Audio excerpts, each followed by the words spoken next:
था बन गया है। मेरे प्यारे देशवासियों, मैं आपको अतीत के एक हिस्से में ले जाना चाहता हूँ। 101 साल पुरानी बात है। 1919 का साल था। अंग्रेजी हुकूमत ने जलियांवाला बाग में निर्दोष लोगों का कत्लेआम किया था। इस नरसंहार के बाद एक 12 साल का लड़का उस घटना स्थल पर गया। वह खुशमिजाज और चंचल बालक, लेकिन उसने जलियांवाला बाग में जो देखा वह उसकी सोच के परे था। वह स्तब्ध था, यह सोचकर कि कोई भी इतना निर्दयी कैसे हो सकता है। वह मासूम गुस्से की आग में जलने लगा था। उसी जलियांवाला बाग में उसने अंग्रेजी शासन के खिलाफ लड़ने की कसम खाई। क्या आपको पता चला कि मैं किसकी बात कर रहा हूं? हाँ, मैं शहीद वीर भगत सिंह की बात कर रहा हूं। कल 28 सितंबर को हम शहीद वीर भगत सिंह की जयंती मनाएंगे।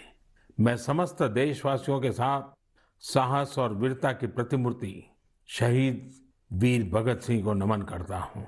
क्या आप कल्पना कर सकते हैं, एक हुकूमत जिसका दुनिया के इतने बड़े हिस्से पर शासन था, इसके बारे में कहा जाता था कि उनके शासन में सूर्य कभी अस्त नहीं होता। इतनी ताकतवर हुकूमत एक 23 साल के युवक से भयभीत हो गई थी। शहीद भगत सिंह पराक्रमी होने के साथ साथ विद्वान भी थे, चिंतक थे।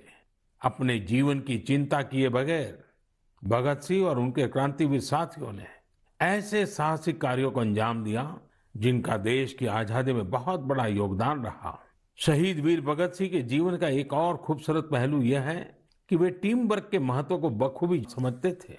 लाला लाजपत राय के प्रति उनका समर्पण हो या फिर चंद्रशेखर आजाद, सुखदेव, राजगुरु समेत कई क्रांतिकारियों के साथ उनका जुड़ाव उनके लिए कभी व्यक्तिगत गौरव महत्वपूर्ण नहीं रहा। वे जब तक जिए सिर्फ एक मिशन के लिए जिए और उसी के लिए उन्होंने अपना बलिदान दे दिया। वह मिशन था भारत को अन्याय और अंग्रेजी शासन से मुक्ति दिलाना। मैंने नमो ऐप पर हैदराबाद के अजय एस जी का एक कमेंट पढ़ा। अजय जी लिखते हैं, आज के युवा कैसे भगत सिंह जैसे बन सकते हैं।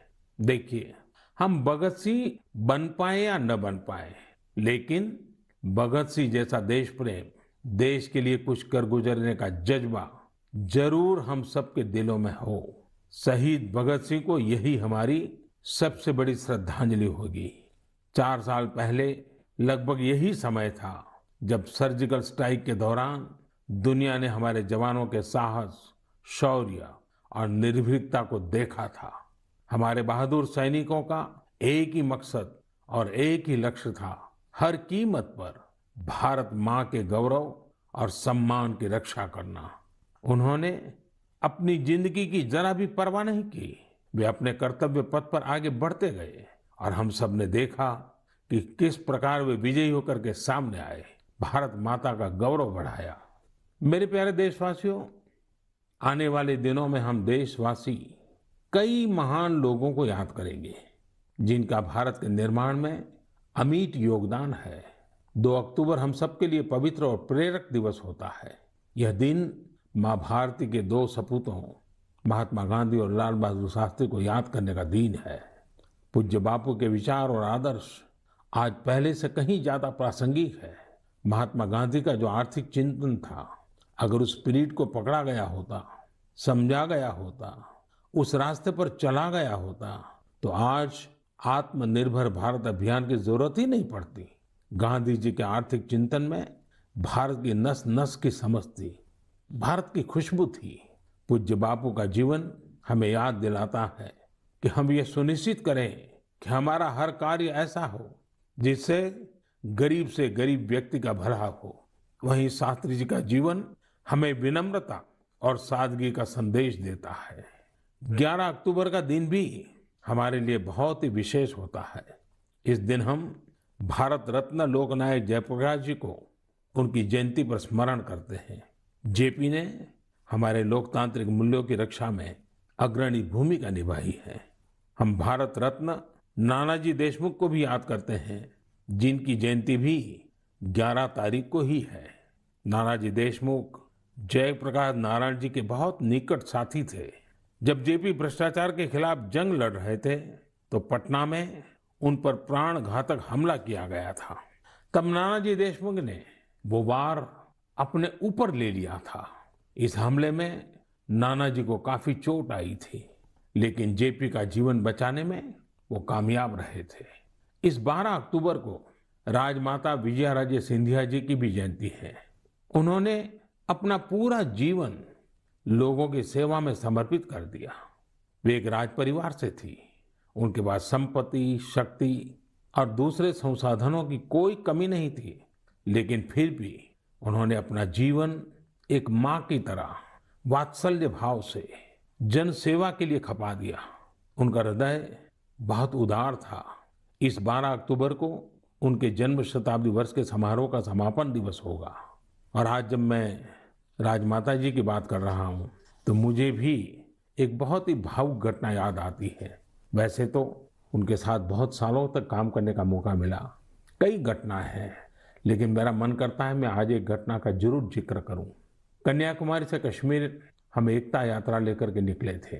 डॉक्टर मुरली मनोहर जोशी जी के नेतृत्व में यात्रा चल रही थी। दिसंबर जनवरी कड़ाके के ठंड के दिन थे। हम रात को करीब 12-1 बजे मध्य प्रदेश ग्वालियर के पास शिवपुरी पहुंचे। निवास स्थान पर जाकर के, क्योंकि दिन भर की थकान होती थी, नहा धो करके सोते थे और सुबह की तैयारी कर लेते थे। करीब 2 बजे होंगे, मैं नहा धो करके सोने की तैयारी कर रहा था तो दरवाजा किसी ने खटखटाया। मैंने दरवाजा खोला तो राजमाता साहब सामने खड़ी थी। कड़ाके की ठंड के दिन और राजमाता साहब को देख करके मैं हैरान था। मैंने माँ को प्रणाम किया। मैंने कहा, माँ आधी रात में? उन्होंने कहा, नहीं बेटा, आप ऐसा करो मोदी जी, दूध पी लीजिए, ये गर्म दूध पी करके ही सो जाइए। हल्दी वाला दूध खुद लेकर के आई। और लेकिन जब दूसरे दिन मैंने देखा तो वो सिर्फ मुझे नहीं, हमारी यात्रा की व्यवस्था में जो 30-40 लोग थे, उसमें ड्राइवर भी थे और भी कार्यकर्ता थे, हर एक के कमरे में जाकर के खुद ने रात को 2 बजे सबको दूध पिलाया।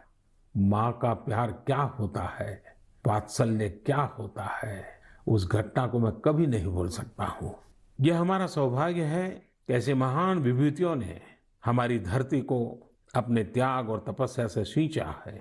आइए हम सब मिलकर के एक ऐसे भारत का निर्माण करें जिस पर इन महापुरुषों को गर्व की अनुभूति हो, उनके सपनों को अपने संकल्प बनाएं। मेरे प्यारे देशवासियों, कोरोना के इस कालखंड में मैं फिर एक बार आपको याद कराऊंगा, मास्क अवश्य रखें, फेस कवर के बिना बाहर न जाएं, 2 गज की दूरी का नियम आपको भी बचा सकता है, आपके परिवार को भी बचा सकता है। ये कुछ नियम हैं, इस कोरोना के खिलाफ लड़ाई के हथियार हैं। हर नागरिक के जीवन को बचाने के मजबूत साधन है। और हम न भूलें, जब तक दवाई नहीं तब तक ढिलाई नहीं। आप स्वस्थ रहें, आपका परिवार स्वस्थ रहे, इसी शुभकामनाओं के साथ बहुत बहुत धन्यवाद। नमस्कार। तो अभी आप सुन रहे थे मन की बात, प्रधानमंत्री नरेंद्र मोदी कर रहे थे, जिसमें किसानों का भी जिक्र किया और कई